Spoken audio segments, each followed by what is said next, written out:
Hello, welcome back to my channel. My name is Carly Stevens. I am a teacher and author, and this is English Nerd. For today's episode of English Nerd, I wanted to do something not as academic as the last few weeks, just showing you some of my most beautiful classic books. Now, I've been an English nerd my entire life, and so not only have I been collecting these things for myself, but I also have gotten really beautiful copies of books for Christmas and birthdays and things like that. So I wanted to show you some of my top ones. If you love this video, then I can make another one. Yeah, just let me know in the comments if you would like me to do that. Okay, so let's start off with a couple of these. All right, so here's my first one. It is The Brothers Karamazov by Fyodor Dostoyevsky. I'm a big Dostoyevsky fan. If you've been around the channel, you probably know. But look at this. It has gold gilts on the cover, gilding on the cover. It has gold pages as well. Even the inside is really just a lovely typeface with big margins. And there is an illustration in the front as well. Let me get to that. Yeah, it's just extremely well put together. Here we go. It also comes with a collector's letter, so it's fancy when. So yeah, I love this copy. My second book is also going to be a Dostoyevsky book that's easier to get. So if you love this copy, then I think there are still actually options available. So this is Crime and Punishment. This book has featured on the channel before, but there's a reason for it. I mean, look at that design. Look at that design. It is just breathtaking. Even the end pages, I guess you'd call them, are just lovely. I mean, look at that letter there. So yes, this is one of my favorite classics in general, and this version of it is just one of the most beautiful things I've ever seen. This is the Barnes Noble classic, which is why I said that you could actually get this. So if you're a fan as well, or if you are interested in reading it, then you can ask for it for Christmas or whatever, because this video is going live right after Thanksgiving when things are heating up in the Christmas shopping department. Okay, my next two are actually children's illustrated editions, but they're the most beautiful illustrated editions I think that I own. I went through my books, not one by one exactly, because I have a lot back there, but the ones that caught my eye, like, yes, this has to be on the list. One of those was this Peter Pan. Of course, it's by J.M. Barrie, but this one is illustrated by Scott Gustafson. When I first read Peter Pan, I was in my 20s, early 20s, maybe 19, and I loved the book. It really surprised me. I liked it more than the Disney movie, and I'm a Disney fan, but it's just not ever been one of my favorites. And so I searched high and low for the best Peter Pan, because there are lots of versions out there, lots of different illustrations, and let me just show you some of these illustrations. Okay, so this is just the end paper. Like, this isn't even the first page. Look at that map. I am just gobsmacked. I mean, every page. I'm just gonna do this. Every page is one of the most beautiful illustration I've ever seen. I mean, that one's not even one of the best ones, and that's so nice. Let me show you one of my favorites. There's a 2-page spread coming up here that is, there it is. The Lost Boys in Neverland. It cannot be beaten. If you like Peter Pan, this version is the one to get, in my opinion. It's unabridged, it's beautifully illustrated, so there you go. Okay, my next one is another illustrated children's classic, and that is The Wind in the Willows by Kenneth Grahame. This one's illustrated by Inga Moore. This one is slightly abridged, I believe, but I have an unabridged version, and this is another one where I looked and I wanted to find a really nice illustrated version, and this one is undeniably adorable. I mean, I use it for just decoration sometimes. This isn't even one of the better ones, but we have a 2-page spread here. There's Mr. Toad going across the road. Let me find some of my favorites are early on. So we have Rat and Mole on the water. Look how lovely that is. There is a charming one coming up when there is a Christmas scene. Oh my goodness, I can't get over. Look at Mole. Look at him in the woods. It's too cute. I mean, these illustrations are so rich and beautiful.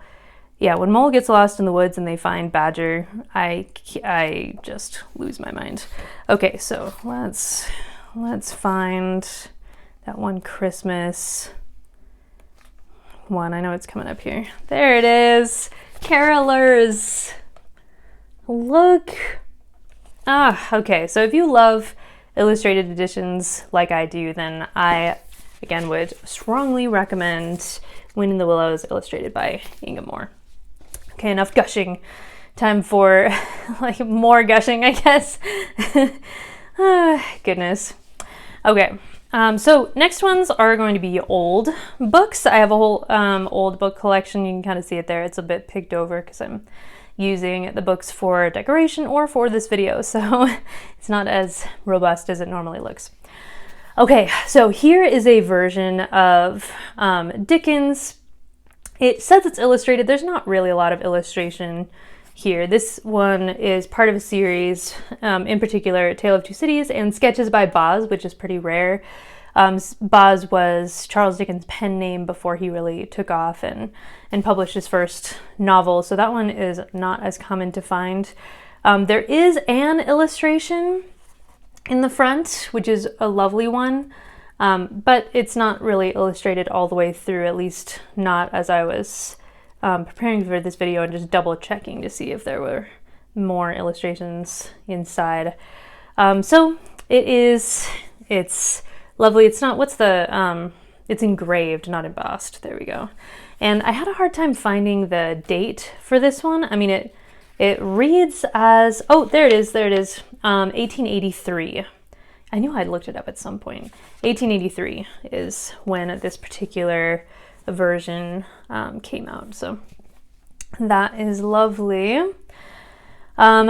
Okay, next is this little beauty. Look at the gilt around there. It's tiny, it's gorgeous. This is a copy of Robert Burns' poems. He's the one who wrote My Love is Like a Red, Red Rose That's Newly Sprung in June. So if you've heard that one. I mean, even the edges, if you look at that, so this used to be clearer marbling here, but I've actually handled it quite a bit, so some of that's rubbed off. But look at that. The gilt edging even goes on the edges there. This is my oldest book, and you can kind of tell it has this marbling, the bookseller name there. There's an inscription, and one of the illustrations. You know how in the past they used to have this little tissue paper to protect the illustrations. So there are 2 illustrations like that. This is one of them. And so there are the English poems and the Scottish poems. If you know Robert Burns and Scottish, he would write in Scottish dialect half the time, and he would write in more of an English version part of the time as well. So this, like I said, is my oldest. It is from 1813. So for context, Charles Dickens was 1, which just blows my mind.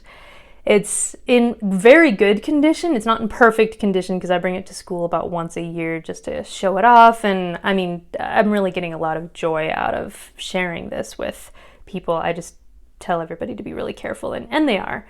But, you know, being handled at all when you're a book this old is going to do a little number on you. So there you go, Burns's poems. Okay, and then finally in the old book category, I have Mrs. Browning's poems. That is Elizabeth Barrett Browning. So if you've read Laertes, which is my latest novel, then you know that Laertes himself reads a copy of Elizabeth Barrett Browning's poems, and the way that I described it was almost a combination of this and some other cover art from other copies of similar books. But I mean, look at that design. It's absolutely breathtaking. But one of the reasons that I left this for last, besides the fact that it's another 1800s book, it's from 1882, and it has, an original inscription in there. This was owned by a Elizabeth Barrett Browning fan girl. So we have all kinds of stuff actually pasted into the pages about Elizabeth Barrett Browning and her husband, Robert Browning, who is also a poet. So the book itself is beautiful, but then we have, look, there's a picture. This is, I'm pretty sure, just a reproduction of her signature. I mean, can you imagine? Oh my Lord. And let me show you the back. There are newspaper clippings all about Elizabeth and Robert Browning. Look at that. Different memorials and things. So when she died, this person was apparently very sad and got some newspaper clippings. But yeah, so not only is it a beautiful book, gold edges and everything, but it's also just a one-of-a-kind sort of work because of all of the collecting that this person did in the early 1900s. Yeah, so that is a prize right there for sure.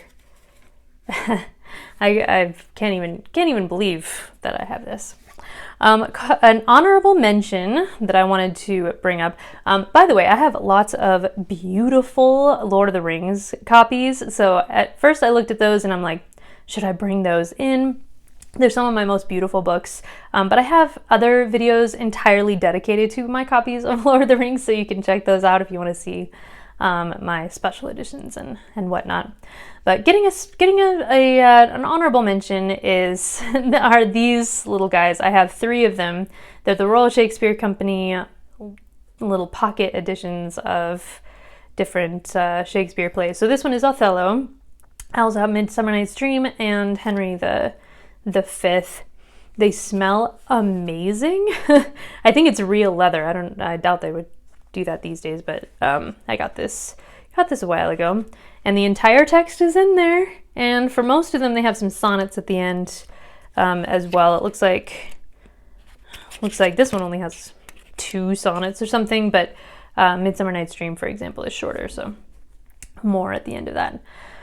Okay, thank you for observing. I love sharing these things with people. Normally they're just in my happy little English nerd cave, and nobody gets to see all these gorgeous books that I've spent all these years collecting. So yeah, if you want to see more of this kind of content, please do let me know in the comments below. And otherwise, like this video if you like it. Don't forget to subscribe for more English nerdy goodness. This channel is completely dedicated to academic videos and literature and academic writing, that kind of thing. If you are a fiction writer, I have another channel. It's called Carly Stevens Books, and you can head on over there if you want some ideas for fiction writing. So, all right, I'll see you next week. Bye.